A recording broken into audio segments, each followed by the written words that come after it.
Hello and welcome to another episode of NETLORE, episode 8. I'm Bedhead Bernie, and as always, I'm joined by the one and only Cybershell. Hello, welcome back to NETLORE episode 8. 8 episodes. It's like a real podcast or something. It's like, holy crap. I know, we're so close to the Big Ten. That's so many, the Big Ten. Then we can disband, we can break up and have a bunch of drama. No, we're good, guys. We're going to keep going. Sorry, we didn't quite hit the weekly schedule, but we'll be back before too long. Hopefully this didn't take too long to come up. We're trying to prep a bit ahead of time, because the way we were doing the weekly stuff before is we were just preparing notes right before we recorded or a few days before, and it was not a good idea. I don't know. Yeah, I keep forgetting, like, there's actual podcasts that, like, do things like plan their episodes in advance and stuff, so they have more time to prep than just, like, the day of and, like, right before. But it's all good. We got a good one for you tonight. It's an interesting one. I don't actually know that many details, but I know the gist of it, and it should be interesting. It's definitely very NETLORE-y. You'll understand what I mean. I guess you know. You've read the title of the video. Yeah, you've read the title. We've discussed some controversial subjects before, but today's a little different. Just want to get this out of the way first. If you're uncomfortable with hearing descriptions of horrific crimes and other disturbing subjects, this might not be an episode you'll want to listen to. Just want to get the content warning out of the way. No, I know our audience. They love horrific crimes. They'll love this. Trust me.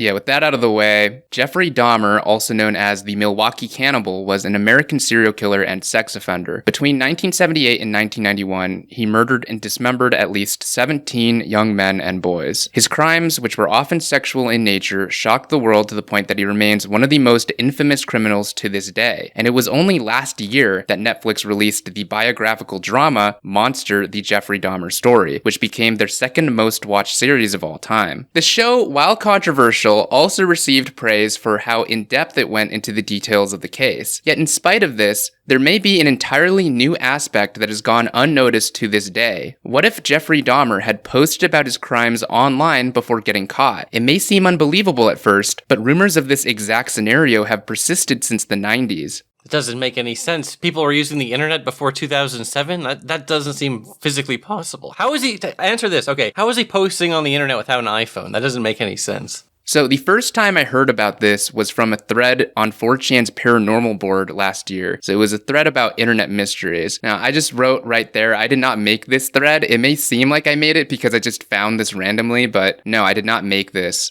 Right. No, I hear you. That's an interesting theory, I have to say. This is another thing, we're always harping on about internet archival, but there's tons of old, the really old stuff on the internet that people didn't even think about archiving it, you know what I mean? Because it was this new thing. The first reply is the most interesting theory, which is why OP is gay. Of course. That's how you know it's a real 4chan thread.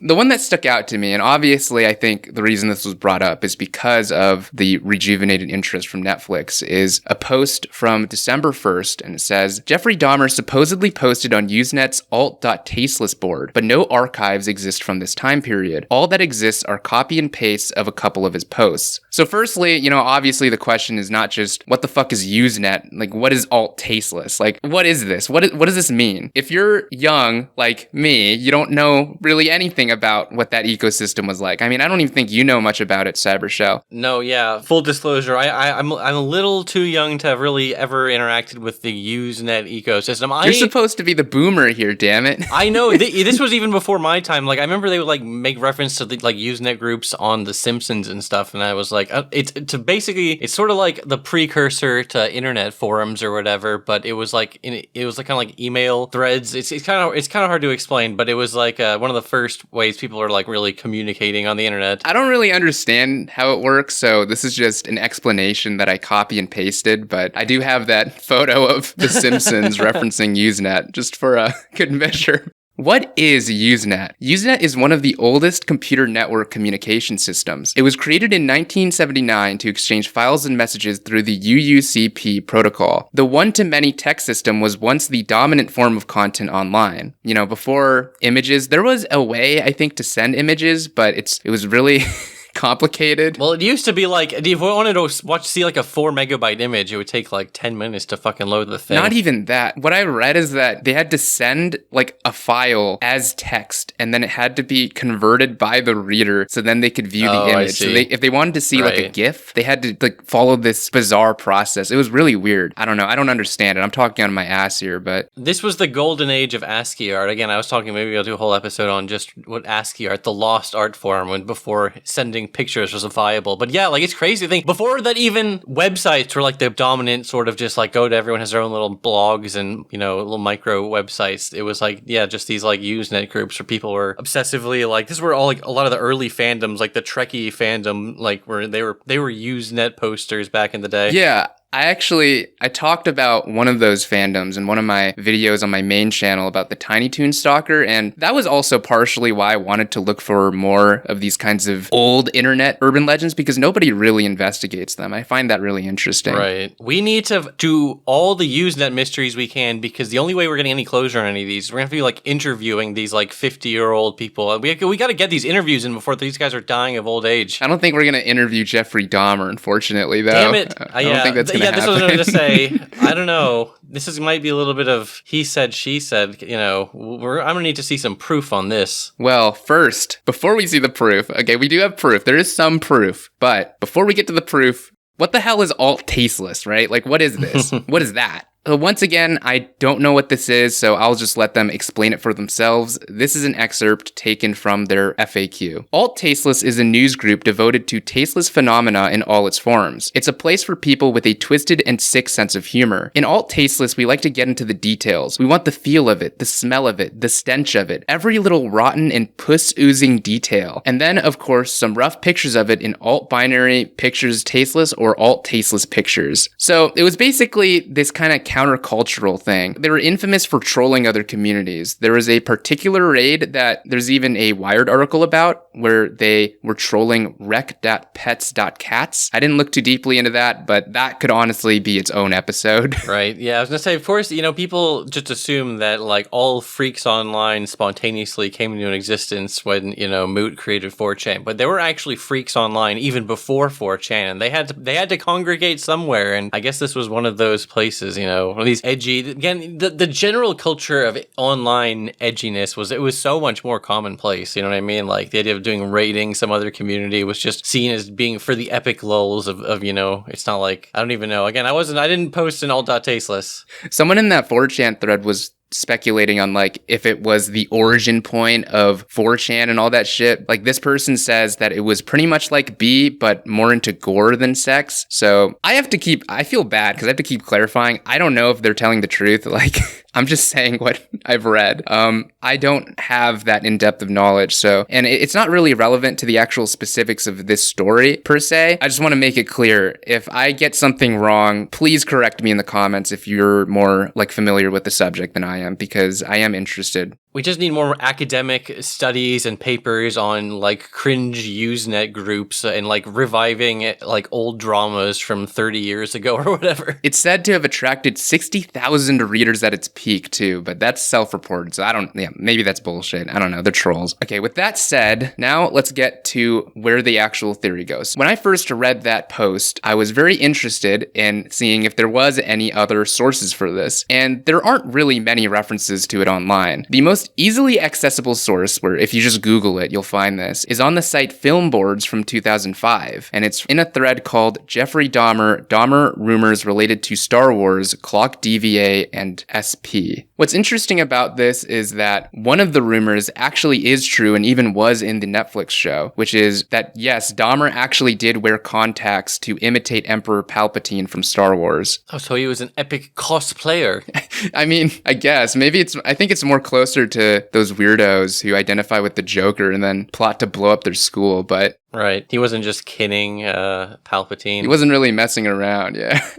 I see. Okay, so this is what Skinny Puppy Fan says in 2005. In the early 90s, before he was caught, Dahmer posted on a news group called Alt.tasteless. People from this community claim it's true, and he even posted a recipe for boiled arms and discussed homosexuality and how the flesh from gays tasted different. Everyone there thought it was a really lame joke during the time. So... Not only is the idea that he was active in the community, it's that he was posting recipes that he had created from cannibalism that they just assumed was a joke. And of course, Dahmer, one of the big things about Dahmer is that he only had male victims. A lot of his crimes had a sexual element to it, and he was a repressed homosexual. Is it possible that that could have attracted him to this community where he was able to speak openly about all of these disturbing crimes and got away with it because everyone just assumed it was ironic? That's exactly the kind of jokes people were making back then. That's what I was saying about the edginess.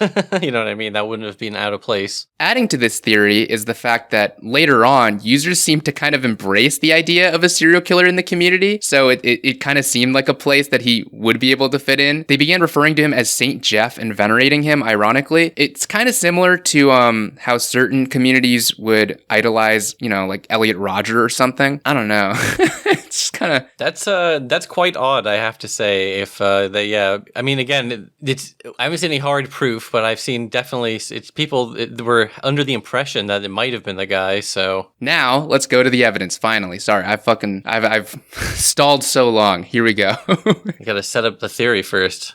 This is the first post referencing the rumor from Google Groups, which is an archive of all these different Usenet communities. It's dated December 13th, 1994, and strangely, it kind of implies the rumor had already been circulating for a long time before it, so that adds a bit more credibility to the idea that someone didn't just make it up, So this is a post that says, "Does anybody have archives of some of Dahmer's posts? Could he or she repost them?" And then in reply, another user says, "Yes, please do, as I think it's utter donkey dung. Dahmer was way too busy spending money on large vats, hydrochloric acid, and lubricant to even own a computer, much less have time to diddle around on it." The thread was initially met with tongue-in-cheek speculation. In fact, it would actually take 2 days before an older user stepped forward with an actual explanation of the story. On December 15th, Daniel said this, let me see. You were up for Rookie of the Year, yet you're saying that you were around back in the Dahmer days? Only if you've been lurking for the past 4 years or so. Jeffrey Dahmer really didn't become a legend until he got arrested and they discovered his strange sexual and culinary habits. The only thing that made people notice him back in the early days of AT is that he would get into protracted flame wars with various homosexual groups, cross-posted into AT, of course. If we had known what he would become, I for one would have saved all of his articles, but back then I just thought he was irritating. I saved 2 articles of his, which are now prized, though at the time I thought they were fairly mediocre. So that colors it a bit more, like he wasn't just talking about homosexuality. I guess he was lashing out at people who were gay. Of course, I love that he was getting into flame wars. Yeah, that's such a classic early internet. It's like, you don't want to flame each other online and get in arguments. Daniel then copy and pastes 2 of the articles that he has saved. Now, in total, I have to say that I'm pretty sure there are 3, but we only have 2. The existence of a third lost excerpt originates from a talk page on Wikipedia. The discussion cites an inactive website available on the Internet Archive. There, we can see 3 text files, all named appropriately like Dahmer1, Dahmer2, Dahmer3.txt. However, these are no longer available. They're all alleged to have taken place sometime in 1991, the same year he was arrested at his Milwaukee apartment. Okay, so now let's actually read these posts. This one starts out a bit crazy, okay? Number 1 is called, and probably have to censor this, subject, kill all facts. To explain the name, this thread, it seems, was one of those aforementioned flame wars where someone was basically arguing that gay people shouldn't be allowed to teach in schools. I'm not entirely sure if that was Dahmer or not, but he did respond to someone defending that there was nothing inherently different about homosexuals because, it's just a sexual preference. So this is what Dahmer is suspected to have wrote. Sure there is. Have you ever been to a gay bar? I have. Facts are different. They are queer. You would be able to tell just by watching a single guy in a bar. They act strangely. If you can't tell, you really are a nut. They taste differently too. And this is something I guess the others in Alt.tasteless can agree with me. Fags are completely different. Their meat is aphrodisiac, almost. You'd have to try it to know. Then he quotes them saying, "You'd even know if a teacher is gay? Guess what? Your teacher may be gay now. You just can't tell." And he replies simply, "You can tell." So obviously he's just bragging about his gaydar. Yeah, I don't know. I guess I didn't think of it that way. He just has a really good gaydar, but I don't know. What do you make of this?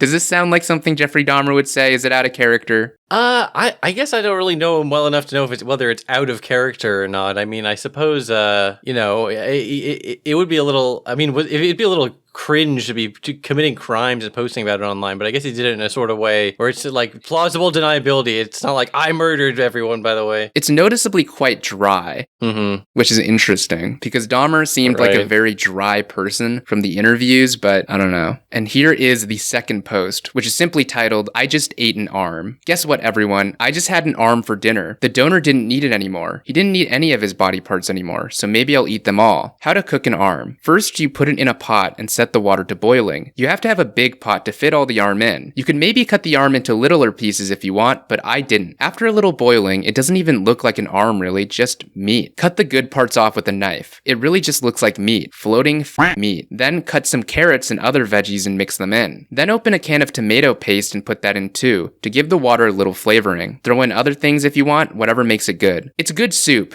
Arms are the best because they have that special something. Maybe I'll have a leg for breakfast tomorrow. See you, Crazy Man Jeff." All right. First of all, my first comment is, what is this deal with this Crazy Man Jeff moniker? Does he think he's the Joker? I mean, come on. It's a little cringe. He thinks he's Palpatine, okay? He wants to be Palpatine. It was all about power. It was kind of bizarre. He definitely thought he was being epic when he wrote this post, I'll tell you that much. If he wrote this post. If it was really him, I think he would appreciate us rehashing it and rereading it on a podcast like 3 decades later. I mean, maybe this isn't information that we should be broadcasting, but... It's crazy to think that they could be lost forever. I mean, just like you were saying earlier, thankfully Google, bought those archives. I can't imagine it would even cost that much to host because it's all text, you know what I mean? Yeah, that's an interesting subject matter of itself too, because that decision, that purchase actually had a lot of controversy. I don't know. I mean, people didn't really expect to have all of this archived when they're posting this shit. So that is an interesting point, actually. Yeah, people have the right to expect privacy. Something. We could have done a whole separate Usenet episode, but for now, we just want to focus on one interesting Usenet story. So that's the first thread about the subject that I could find. And we have 2 alleged files originating from Jeffrey Dahmer.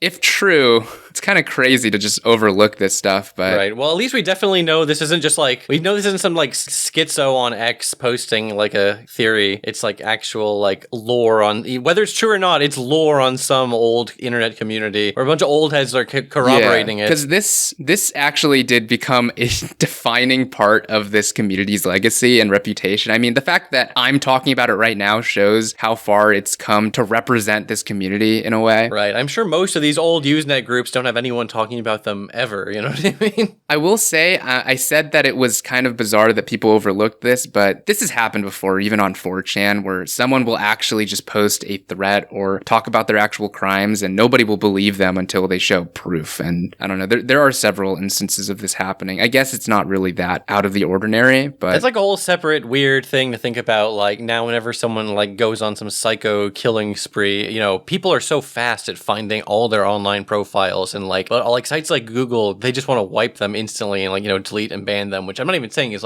wrong, but it's just interesting from historical perspective. You have all this digital footprint that just gets wiped instantly, depending on what kind of crimes you commit.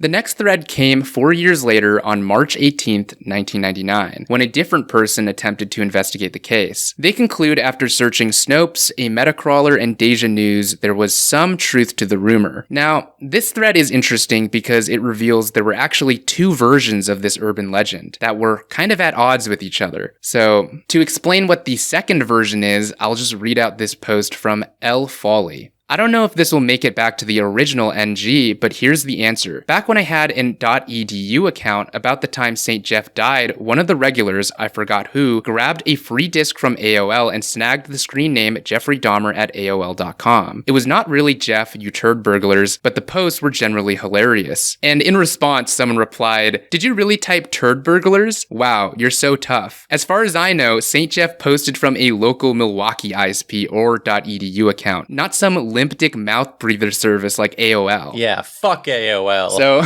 yeah, this person kind of got owned.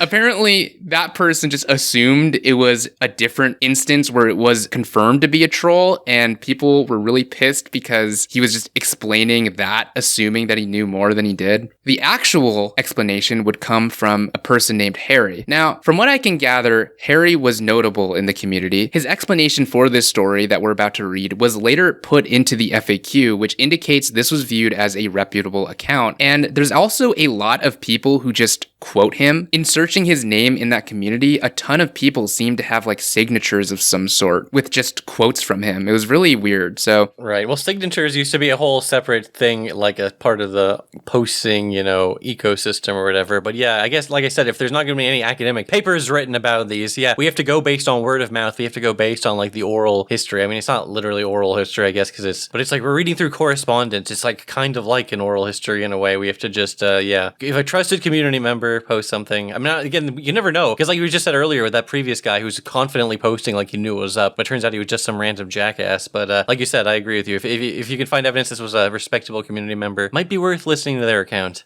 On March 10th, 1999, Harry posted the following. For fuck's sake, rather than reliving this thread every few months, put it in the fucking FAQ. The AOL posts were forged. The ones that are dubious and predate the arrest, therefore leaving room for doubt, are from JDA ... at netcore.whisk.com. Those posts were just dumb and specific enough to be plausible. I only presented what little documentation I had a few months ago. Do a Deja News search on Dahmer and Harry and AT and you will find what I've reposted too many times already. The originals, circa 91, are not archived anywhere other than the few snippets recovered to date. This is living mythology, folks. It will never be proven or disproven. But you gotta wonder why anyone would choose that handle to brag about cannibalism before anyone knew who he was. Right. So yeah, if there was like proof that he was using an email with his name before he was like famous, I mean, that's pretty good proof. I'll give you that much. Like you said, there isn't even any hard proof. Even then, this is crazy. Even back in the late 90s, there were people doing this like investigation bullshit on this rumor. It's like, this is such an old fucking rumor. You're mentioning that all we have are correspondence, but that's not entirely true. We have exactly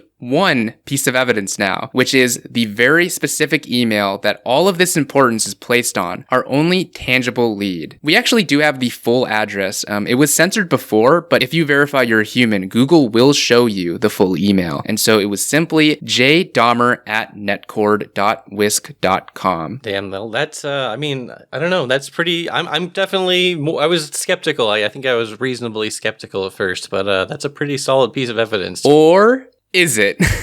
Here's the thing. Uh-oh. What's that red line doing there? Oh, I see. I was going to say, that is an odd looking handle. So this is actually itself in dispute, because if you'll recall, someone said earlier that Jeff posted from an EDU account, and that's not just a one-off inference. There are several people who recall that the postings, in fact, one person claimed to have a few postings from someone with that name from a whisk.edu domain. So this is what they said. I have a few postings from someone with that name and a whisk.edu domain or something like that. I recall a bunch of us getting a good laugh at an office Christmas party after passing around a list of his favorite recipes. So not only do we not have that post, like we only have one of those recipes. Look, we're back to speculation from people who are just there. Yeah, this person claims that this is the wrong email. Right. .edu would be more believable, I have to say. These types of email addresses used to be way more common back in the days, getting them through the universities because they had all the computer systems. Not only that, but we can confirm whisk.edu was a legitimate URL because there are other people with that domain in Google Groups.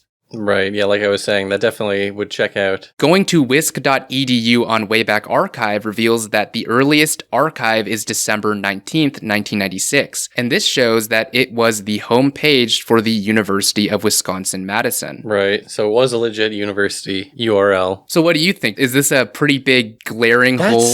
Yeah, okay, so that's definitely like a little Phoenix Wright objection moment where it's, there's a bit of an inconsistency. I would expect it to be .edu for this time period, but that post says it's whisk.com. I don't know. Someone could just be misremembering. Well, if it's a copy paste, isn't that weird though? That is weird. Yeah, I was going to say, yeah, because it's not like people are just typing it all out. Yeah, I don't know. What was the email attached to the post fragments we have, I guess? It was whisk.com specifically. That is odd. Okay, I give you that's an odd duck moment. I'm not 100% sure. But it gets even more confusing because this isn't even a clear-cut solution. Because, however, I checked out the Google Usenet archives and noticed that people are talking about whisk.com and how some are students.whisk.com, and later on a user says to change it to whisk.edu. So I was able to actually find that post. And in fact, yeah, a ton of people actually who went to that university also posted with the domain whisk.com from both students and faculty. Right, okay. So yeah, see, that's what I was saying. Like, it could have changed. Like, I know it's not exactly super common, but like, yeah, like, I guess I don't really know the exact history of .edu. I just know that universities were a big part of the online ecosystem back then. But maybe the university had their site hosted on a .com and then they switched to .edu or something. That's odd. That's strange, but it's possible. Like, I guess it's possible. It is interesting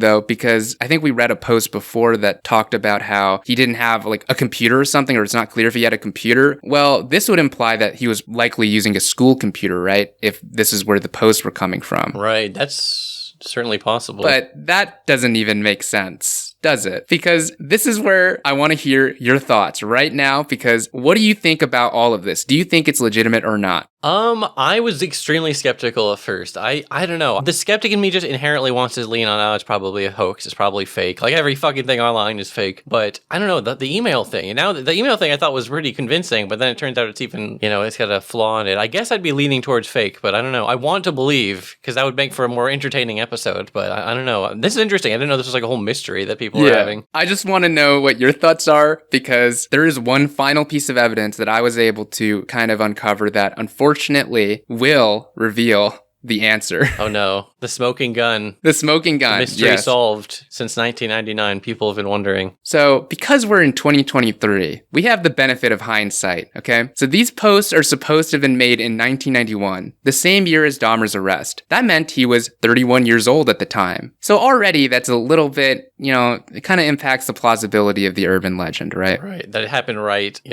at the end. Mm-hmm. Not only that, but just being 31, like he's in college, I feel like it's not as plausible. Yeah, I don't know. Maybe. I hear you, though. I mean, like, people do go back to college at that point, but if he's in the thick of, like, this crime spree, why would he go back to college if he's not even college aged? I hear you. That is actually a good point there, too, as well. I mean, shouldn't there be, like, proof that he went to college if he did go to college? I mean... And, yeah. And that's the smoking gun. Because now that it's been over 3 decades and we're far more aware of details surrounding his life, we can ultimately disprove the rumor. Because to put it simply, Jeffrey Dahmer never attended college after his brief enrollment at Ohio State University in 1978. Right. It's too bad. I wanted to believe him getting in flame wars was true. I know. So...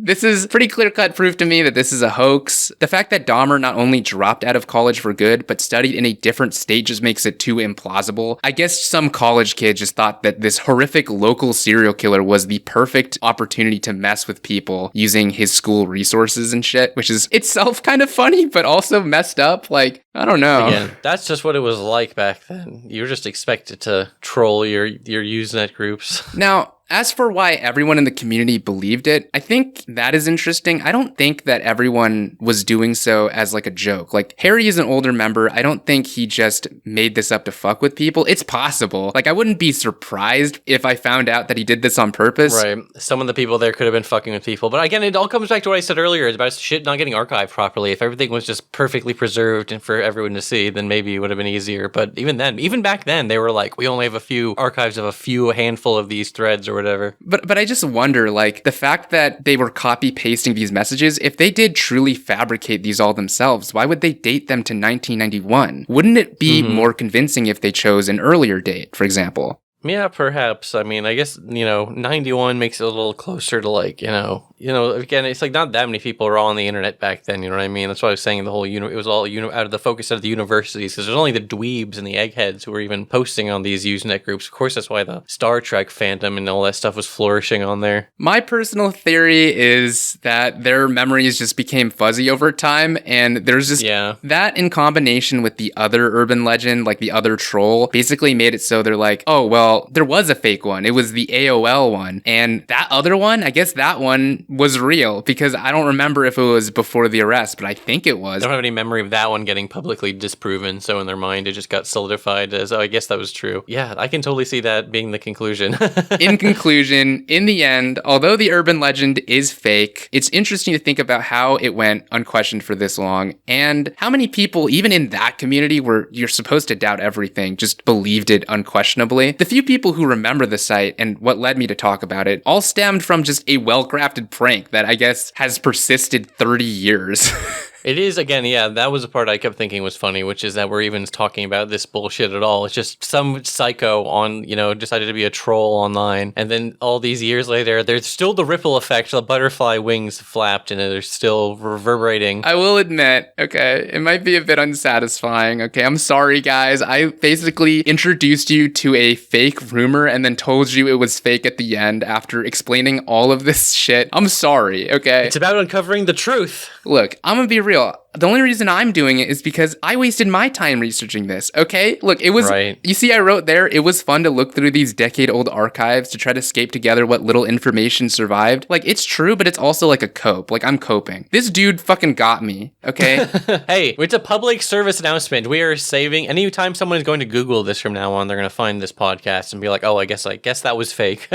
Listen, I guess that was this fucking stupid asshole's last victim. This, like, fucking prankster, not Dahmer's last victim. Guy even worse than Dahmer, the guy who pretended to be him online. Fucking hell. I don't have like a good thesis for this whole story. It's kind of just, I wanted to run through all my little research. At least it had a solid conclusion, and it's just, we know the answer now. Mystery solved, myth busted. No, that was a good one. That was definitely some classic net lore. Like I said, going all the way back and like having to delve through these Usenet groups. That's about fun. As net lore as you can get. Listen, guys, okay, if you're sad that I just wasted your time. More of Bernie's time was wasted, so it's just think about that and laugh. Yeah, more of my time has been wasted, so you can get some joy out of that, and also, it's opened a lot of new leads for different other anecdotes that are really interesting, probably more interesting to delve deep into, because they actually fucking happened. Yeah, like I said, there's plenty of material to mine in Usenet, so if you want to hear more episodes looking into these old-ass boomer net posts, like the old 1.0 internet, like there's this bullshit in Cyberpunk where they hack and dive into the old internet. It's basically like that, but way cooler. We probably say this every episode, but if you're someone from those days and you have a story like that you want us to look into, please comment it. It would be super invaluable, because please tell us before you die of old age. No, not even. It's just I don't know how to talk to where to find people who were on the sites back then. Did you mean to segue into this? I was going to say, didn't you literally just set up like an email so you can actually like get in contact with us rather than just like trying to... did not mean to segue, but I actually do have the email on a slide. Yeah, we have a new email address, and I know it's on screen, but we have to read it because we're also on Spotify now. We're an audio podcast now, too. That's the other news. People have been asking, and we finally did it. Okay, I was convinced. I was like, that's going to be a pain in the ass to set up, so I'm just going to put it off. Turns out it wasn't actually that bad to set up, so sorry for everyone yelling at us. We were calling it like 3 a.m., and I was just I'm like, okay, I'll do it. And then I realized, wait, this is actually the easiest thing ever. It took me like 5 minutes. We kept putting it off over and over again, and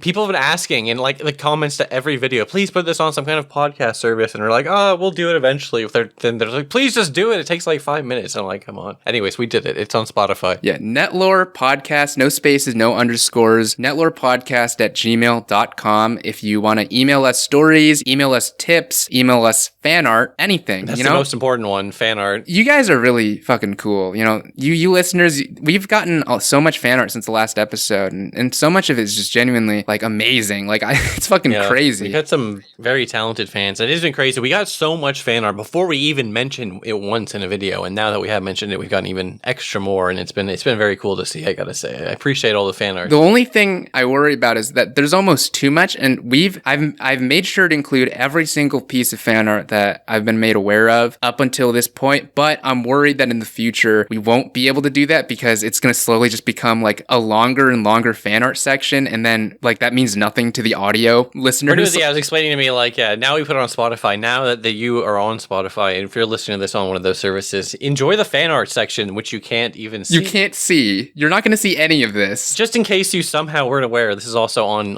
YouTube. You can watch it there to see the fan art. You know, we've been talking like we're gonna try. This one was a good one. I was saying this was a good one because it didn't need that many visual aids. You can actually understand what the fuck is happening in this episode just by listening with your ears, as opposed to my Penders episode, which was nonstop visual information. That one was just a video, to be honest. That one wasn't even a podcast. That one you should just watch. Like, you need to pay attention to that. NETLORE was mostly good, although I did have quite a few visual aids, but we're trying to get better. We're actually trying to think about this in advance. Yeah, we're trying to get better. Now let's go on to our fan art section. Exactly. Either way, we do appreciate all the fan art. Oh yeah, this one was really cool. I like this. Yeah, this is by Conundrum. Dude, I'm so bad at reading fucking usernames. If you have a hard to pronounce name, just accept that it's going to be pronounced funny. Then don't even worry about it because it's fine. But yes, it's on screen. We'll try to put the @ I always save the fan art with the @ of the person who made it, but then you fuckers, you fucking schizo fucking Twitter are always changing your handles. I'm doing my best. We'll do our best. I always say just put your name in the art. Just draw it in the background. Most of these people already did that, but we were putting their names on their screen for clarification. I also love so many of this features me and or you smoking a blunt, which is awesome. I appreciate that. Oh yeah, and these ones are the parody of the Sonic cover.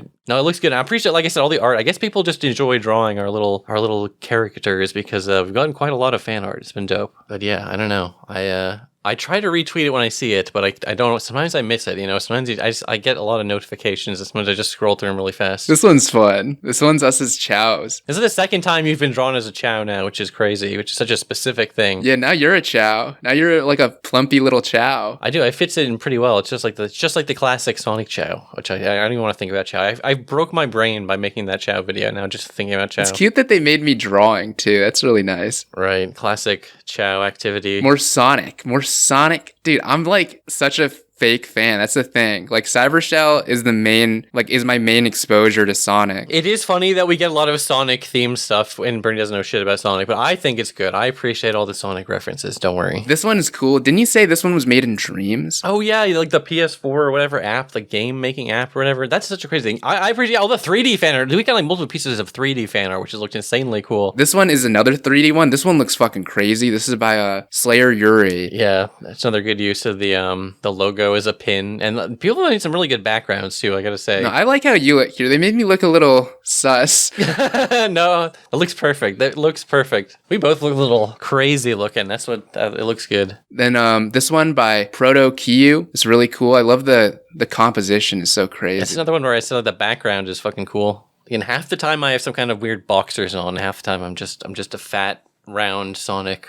Where did the boxes come from? Is that a thing? That was a recurring thing in some of my earliest fan art, so it just become like it's stuck, you know. I let people, you know, there's not really a canon way to draw my little guy. Just do it however you think would look best. This one is from R6 Eisen, who I think drew stuff for us last time too. Really dope fan art. Yeah, they gave me a sweet pre-stream screen too. But this one looks cool. This one looks like we should have a fucking Adult Swim show or something. I know, dude. You guys draw such great art. Like, I want to use these for the episode art, but I feel bad just like taking it, just being like, oh, here's our thing. Sometimes we might tap a fan artist. We couldn't not use that Scrumblow one. That one was too fucking good. But that one was insane. That one was so good. Most of the time we try to commission art specifically for it, or you're supposed to draw it. You're the fucking artist. I don't know how to draw. I'm fucking lazy. Okay, I'm lazy and busy because I have to like put together these notes. And then I like got strung around. I got like dicked around for like a whole day, like several days researching this fucking thing that was not real, dude. Think about how epic this would have been if it was real. We would have been like, Netflix would have been paying us $1 million for the rights to this story. I'm just an idiot with egg on my face. At least I tricked you for like a brief second. I mean, I thought it sounded, I don't know. I was a little skeptical. It's like, I don't know. I feel like if this was real, I would have heard about it by now, but it wasn't real. Sometimes one of these days we're going to discover something for real. Oh, this one's cool too. Like I said, like the NETLORE monitor. Again, I'm smoking. I love the colors of this one. There you are, high as fuck, dude. Here's my fucking SADX video on in the background. You're watching your own video. Sometimes I see that in fan art, it's like,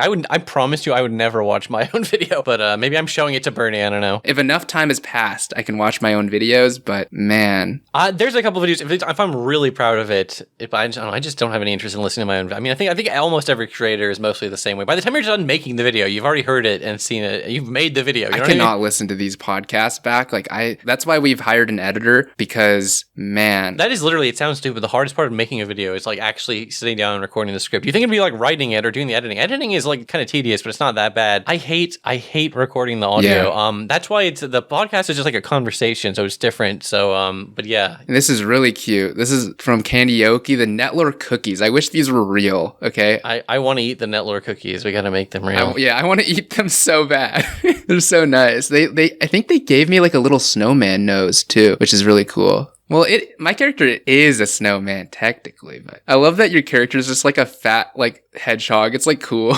It's cool. Is that really cool? It reminds me of Sonic for Hire for some reason. I don't know if you watched that. Great, I'm Sonic for Hire. I'm aware of it. I predate Sonic for Hire as far as I'm aware. Yeah, they ripped you off, okay? They based it on you. They ripped me off. I should be paid royalties. I invented the concept of a fat, lazy Sonic. And that's all the fan art that we have to show in this presentation. This presentation is 54 pages long. Right. That's a lot. Like I said, I appreciate all the fan art. I really do. I'll try to retweet it when I see it. But yeah, that was an interesting little story. Like I said, I appreciate any of the Usenet stuff. Like I said, anything that I don't know why I'm always obsessed over this, even though I specifically said early on, like, I don't really care if the podcast subject is really related to like the history of the internet. But although I do like internet history stuff, I don't mind like that being the default subject. But because I know the Penders episode, that's probably the farthest we've gotten from. I mean, it has some roots online. Some of that stuff I found online, like some of his movie stuff. I think it's valid because Faxlore is something that you can trace. Like, it's part of the internet's lineage. That one I was just saying, that's also not technically NETLORE, but it's like pre-NETLORE. That one I'd say is fine. It's part of the family tree. The Newgrounds one was good. That one was like some classic NETLORE. We've never had anyone in the comments ever be like,